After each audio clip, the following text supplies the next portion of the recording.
A ver, imaginemos por un momento a un profesional autónomo que apaga el ordenador o cierra la persiana de su local a las 10 de la noche y está completamente exhausto. Ujú. La clásica escena del emprendedor. Exacto. O sea, ha trabajado 12 horas seguidas, casi sin pausa para comer, ha resuelto crisis, ha lidiado con clientes complicados y ha sentido, pues, esa adrenalina constante del que está al pie del cañón todo el día. Sí, esa sensación de no haber parado ni un segundo. Eso es. Pero claro, luego llega a casa, abre la aplicación del banco, mira el saldo de la cuenta y los números sugieren una realidad muy distinta.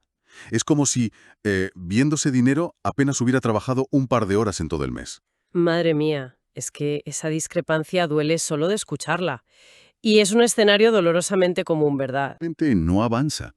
Y esa paradoja es exactamente lo que vamos a desentrañar en nuestro análisis a fondo de hoy.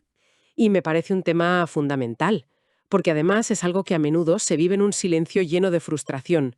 El documento en el que nos sumergimos hoy entra directo, pero directo a la raíz de este dolor. Sí, el texto se titula Trabaja menos, gana más. Finanzas simples y nuevas fuentes de ingreso para emprendedores de la belleza. Y, a ver, aunque el título mencione específicamente a esteticistas, manicuristas o estilistas, basta con leer un par de páginas para darse cuenta de que el diagnóstico aplica a cualquiera. O sea, a cualquier persona que ofrezca servicios por cuenta propia. Claro, desde un diseñador gráfico freelance hasta un fisioterapeuta o un consultor. El problema es universal. Trabajo todo el día y el dinero no me alcanza. Para quien nos escucha y se identifica con esta angustia, la promesa de este documento es casi un salvavidas. Totalmente, porque afirma que este estancamiento no es una maldición misteriosa. Tiene un nombre, tiene unas causas muy concretas y, sobre todo, tiene solución. Pero bueno, antes de diseccionar todas esas causas, creo que hay que entender quién pone sobre la mesa estas afirmaciones, porque el autor, Ramón, no escribe precisamente desde la teoría abstracta de un despacho universitario. En absoluto. O sea, Ramón es un consultor en desarrollo humano y de negocios, y tiene certificaciones oficiales, las del sistema Conocer, y una trayectoria súper profunda en el sector. Ujú. Pero lo que a mí me resulta más revelador de su perfil es que combina toda esa experiencia pura de campo con formación en marketing y en tecnología no-code. Que, para quien no esté familiarizado con el término, el no-code es básicamente usar herramientas digitales muy avanzadas para crear sistemas automatizados, pero sin tener que picar código ni saber programación. Exacto. Pero fíjate, lo que de verdad dota de autoridad a su texto es la confesión inicial que hace. Él mismo admite que estas lecciones no las sacó de un manual, las aprendió literalmente estrellándose contra la pared. Ya, viviéndolo en sus propias carnes. Eso es. Él vivió esa misma angustia de ver la cuenta vacía a pesar de dejarse la piel trabajando de lunes a domingo, equivocándose y buscando salidas desesperadamente. Pues a ver, vamos a desempacar esto paso a paso, porque el texto ataca directamente lo que el autor denomina la trampa del trabajo sin fin. Culturalmente tenemos esta especie de glorificación del agotamiento extremo, ¿no? Totalmente. Parece que si no terminas el día al borde del colapso físico, no eres un profesional de éxito. Se aplaude al que no tiene ni un hueco libre en la agenda para respirar. Sí, sí, pero el autor define esto como un espejismo financiero. Un espejismo sostenido por lo que él llama el ingreso activo puro, es decir, un modelo de negocio donde si la persona no está físicamente ejecutando la tarea con sus propias manos, pues la caja registradora simplemente no suena. Y ese justamente es el núcleo del problema. O sea, el trabajo operativo constante genera una recompensa neurológica que es inmediata. Claro, te sientes productivo. Exacto. Estar ocupado libera endorfinas. Sientes que estás haciendo lo correcto. Pero la mecánica financiera que hay detrás de esa sensación es perversa. ¿Por qué perversa exactamente? Porque depender del ingreso activo puro significa que tu límite de facturación está dictado exclusivamente por tu resistencia física y, bueno, por las 24 horas que tiene el día. Es un techo de cristal inquebrantable. O sea, se confunde el movimiento frenético con la atracción real. Me encanta la analogía que usa él en el texto, la de correr en una caminadora o en una cinta de correr del gimnasio. Es que es perfecta. Estás sudando, te mueves muchísimo, te agotas, pero no has avanzado ni un solo metro. O, poniéndolo en otra perspectiva, Es como tener un coche con el motor revolucionado al máximo, quemando gasolina a lo loco, pero con la caja de cambios atascada en primera marcha. Mucho ruido, mucho humo, pero velocidad cero. Eso es. Jamás vas a alcanzar una velocidad de crucero así. Pero, a ver, aquí me surge una duda y quiero hacer de abogado del diablo por un momento. Dime. ¿Acaso no es inevitable que todo trabajo de servicios sea, por pura definición, una cinta de correr? O sea, pensemos en un masajista, en un peluquero o en un carpintero. Su negocio depende intrínsecamente de su tiempo y de su presencia física. Ujú. ¿Es realmente posible bajarse de esas cintas sin dejar de atender a los clientes? Porque, al final del día, son esos clientes los que pagan el alquiler del local y las facturas. Pues mira, lo fascinante aquí, y donde el autor demuestra una lucidez tremenda, es que en ningún momento demoniza el trabajo operativo. Dar un servicio directo es noble y, por supuesto, es necesario para que el negocio exista. ¿Vale? La trampa mortal no es dar el servicio. La trampa es depender única y exclusivamente de ese ingreso activo puro. O sea, no tener nada más. Exacto. El peligro empieza cuando el 100% del dinero que entra requiere que tú estés ahí, de pie, sudando. Al no tener sistemas que generen valor de forma independiente, el negocio deja de ser una empresa y se convierte en un autoempleo súper esclavizante. La propuesta de Ramón no es abandonar tu oficio, sino dejar de ser prisionero de tu propia presencia física. Entendido. O sea, la idea no es bajarse del coche en marcha, sino arreglar la caja de cambios para poder, por fin, meter la quinta marcha. Esa es la clave, sí. Vale, pues una vez que comprendemos que estamos atrapados en esta dinámica operativa, la pregunta lógica es ¿por qué? ¿Cuáles son los engranajes específicos que hacen que el dinero, literalmente, desaparezca mes a mes? Y ahí es donde el documento deja la filosofía a un lado y se pone muy práctico. Ramón detalla 4 fugas de capital concretas basadas en su propia experiencia. Y fíjate que las 4 comparten un patrón común, ¿eh? Todas nacen de la falta de límites claros y de sistemas formales. Vamos con la primera fuga, que a mí me parece de las más graves, la ceguera operativa. La contabilidad mental. Eso es. No saber, pero con exactitud milimétrica, cuánto dinero entra y cuánto sale. Llevar las cuentas del negocio, como dice el autor, de memoria. Es que es un acto de fe peligrosísimo.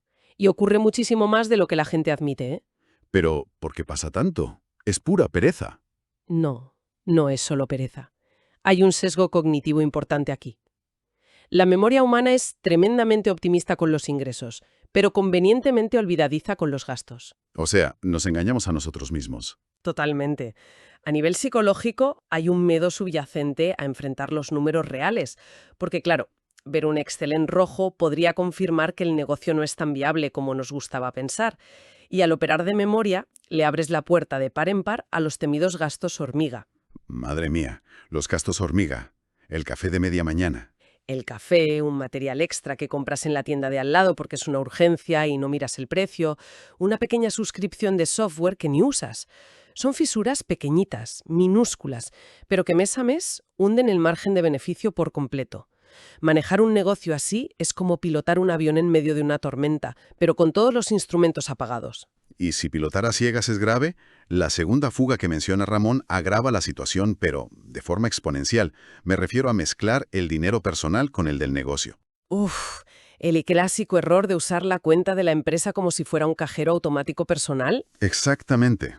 Pagar la compra del supermercado, una cena al fin de semana o la ropa directamente con la tarjeta del negocio. Psicológicamente me parece un fenómeno fascinante. O sea, el autónomo fusiona tanto su identidad personal con su profesión que acaba pensando, el negocio soy yo, ergo el dinero de la caja es mi dinero. Y esa es la trampa identitaria, cuando no hay una separación física, formal e incluso psicológica entre el individuo y el ente comercial. Adivina quién sale perdiendo siempre. El negocio, claro. Siempre, porque claro, los ingresos de un autónomo son muy variables y ante esa variabilidad, establecer un sueldo o un presupuesto rígido parece una montaña imposible de escalar. Así que, ante cualquier urgencia personal, O un simple capricho por el estrés del día a día, dinero, o si el negocio solo está subsidiando tu estilo de vida de una forma totalmente caótica. tremendo. Y así llegamos a la tercera razón del estancamiento financiero, que es una cita literal del texto y que, sinceramente, es un golpe de realidad espectacular. Cito: cobrar poco no es humildad, Es un error financiero que te está costando muy caro. Es una frase brutal y va directa a la yugular del síndrome del impostor.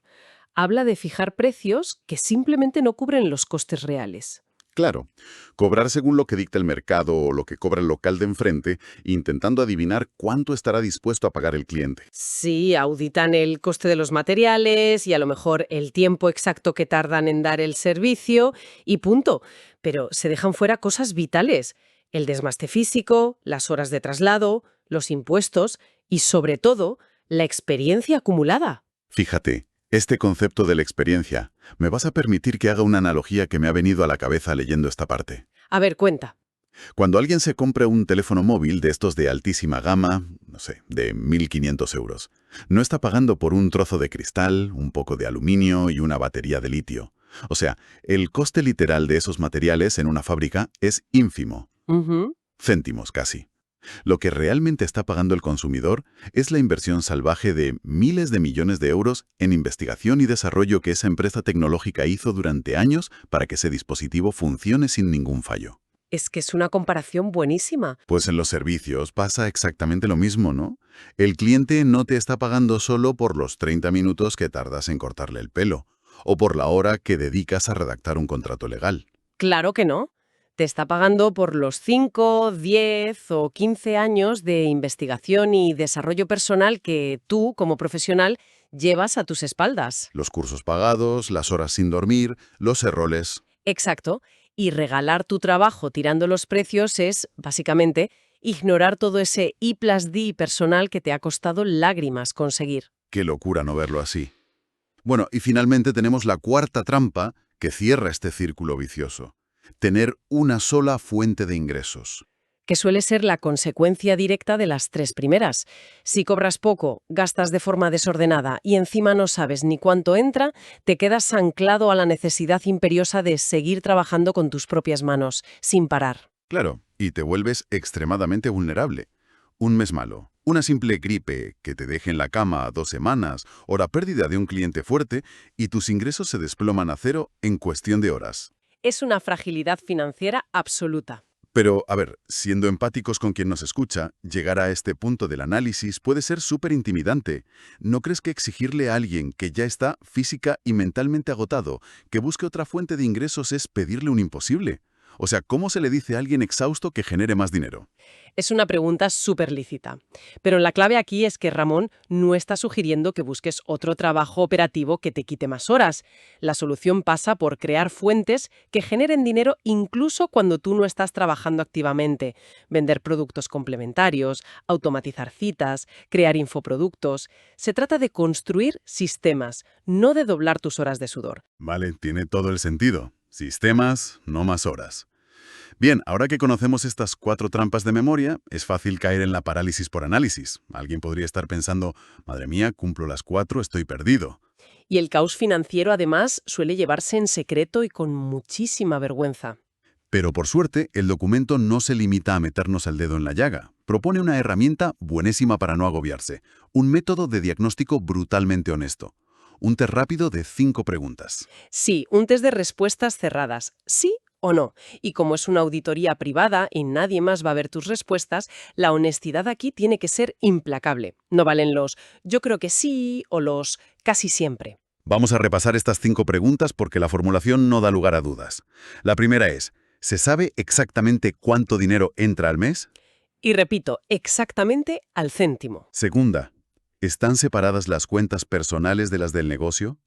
Tercera, ¿se calculó el coste real y completo antes de fijar los precios que cobras hoy? Cuarta pregunta, ¿hay más de una fuente de ingresos activa hoy mismo en tu negocio? Y la quinta y última, ¿existe un ahorro o reserva financiera para cubrir al menos 3 meses de gastos fijos? A ver, los resultados son bastante reveladores. Si tienes 4 o 5 síes, tienes una base sólida. Si tienes 2 o 3, estás a medias, sobreviviendo por inercia, pero con fugas graves. Y el escenario que asusta, 0 o un solo sí. Ese es el origen del problema y de tus noches sin dormir. Y aquí es donde el tono del autor me encanta. Porque en vez de echarte una bronca, la perspectiva es súper optimista. Te dice que no hay respuestas vergonzosas, solo respuestas honestas que te van a liberar de esa presión. Es un enfoque inteligentísimo, ¿eh? Porque elimina de un plumazo la culpa, y la culpa es lo que más paraliza a la hora de tomar decisiones económicas. Totalmente. Pero vamos a ser críticos por un momento con este test. A ver, La pregunta número 5 exige tener ahorros para subsistir 3 meses completos. ¿No es esto un poco paradójico? O sea, ¿no es súper poco realista exigirle a una persona cuyo problema inicial es que el dinero no le alcanza para el día a día, que tenga guardados 3 meses de gastos? entiendo por qué lo dices. Suena un poco a pedirle a alguien que se está ahogando en medio del mar que se construya un yate, ¿no? Exactamente. Es como un contrasentido. Pues mira, esto plantea una cuestión muy importante sobre cómo usar este tipo de herramientas. Este diagnóstico no está hecho para castigar tu situación actual. El ahorro de 3 meses no es un requisito previo para empezar a hacer las cosas bien. Es el destino. Es la brújula que te dice hacia dónde tienes que caminar. Ah, vale. O sea, no es el punto de partida. Claro que no. Mientras vivas en modo supervivencia, apagando incendios diarios, es imposible planificar nada. Ese colchón de 3 meses es el indicador de que tu salud financiera, por fin, se ha restablecido. Y esto conecta de lleno con una filosofía preciosa que recorre todo el texto. ¿Cuál es? Ramón insiste en que estar estancado no significa que seas malo para los negocios. Significa que sencillamente nadie te enseñó las reglas del juego financiero. Nadie nos enseña a poner precios o a separar cuentas en el colegio. Qué gran verdad. Por tanto, la ignorancia financiera que has tenido hasta hoy no es culpa tuya. No hay un fracaso moral ahí. Pero, y aquí viene el giro, cambiar esa dinámica a partir de ahora mismo sí es tu responsabilidad absoluta. Uf, es un enfoque súper liberador, ¿eh? Te quita el peso del pasado, pero te entrega el control total del futuro. Vale, pues tenemos el diagnóstico. Hemos perdido el miedo a mirar los números y sabemos que no somos unos fracasados. Exacto. Entonces, ¿qué hacemos? ¿Cuál es el antídoto inmediato? Porque intentar arreglar las 5 cosas de golpe para alguien que acaba de sacar un 0 en el test es receta segura para un ataque de ansiedad. ¿Cuál es el primer paso tangible, el que se puede dar hoy? Pues el documento propone una tarea súper específica para empezar. Y es muy radical por lo sencilla que es. La instrucción es, durante los próximos 7 días vas a anotar absolutamente todo lo que gastes. Todo. Todo. Desde el billete de metro para ir a ver a un cliente hasta el paquete de folios, pasando por el café de la máquina. Cualquier euro que salga de tu bolsillo o de tu cuenta tiene que quedar registrado. Y hay un matiz en esto que propone el autor que me parece brillante. Dice que hay que hacerlo sin emitir ningún tipo de juicio. Fundamental ese matiz. O sea, no se trata de fustigarse diciendo «Ay, no debí comprarme este café tan caro» o «Qué desastre soy gastando en esto». Es solo observar. Pura recolección de datos empíricos. Y funciona precisamente por eso. Al quitar la carga emocional y la culpa, la mente deja de estar a la defensiva. Eliminas el punto ciego de los famosos gastos hormiga. Pasas de una gestión basada en suposiciones y miedos a una gestión basada en datos reales. Y esa información, literalmente, vale oro. Es el cimiento para poder tomar decisiones maduras después. Es que claro, no puedes tapar una fuga de agua si no sabes exactamente en qué tubería está. Ha sido de verdad fascinante diseccionar esto. Entender que el puro agotamiento físico no es un modelo de negocio y que hay que dejar de ser el empleado peor pagado de nuestra propia empresa. Es un cambio de mentalidad absoluto, ¿sí? Y para despedir este análisis a fondo, quiero dejar a quien nos escucha con una reflexión final basada en algo que hemos comentado. Algo para darle vueltas mientras anotan sus gastos estos 7 días. A ver. Hablábamos de que los precios deben incluir la experiencia acumulada. Pero claro, para todos los profesionales independientes que están ahí fuera peleando cada día, ¿cómo se le pone una etiqueta de precio exacta a todos esos años de errores, de lecciones aprendidas a base de golpes y de crecimiento silencioso? Qué buena pregunta. ¿Cuánto vale realmente todo ese equipaje invisible a la hora de emitir una factura a un cliente? Es un desafío mental enorme, y creo que encontrar esa respuesta es el primer paso real para empezar a avanzar. Lo dejamos aquí por hoy. A pensar y a medir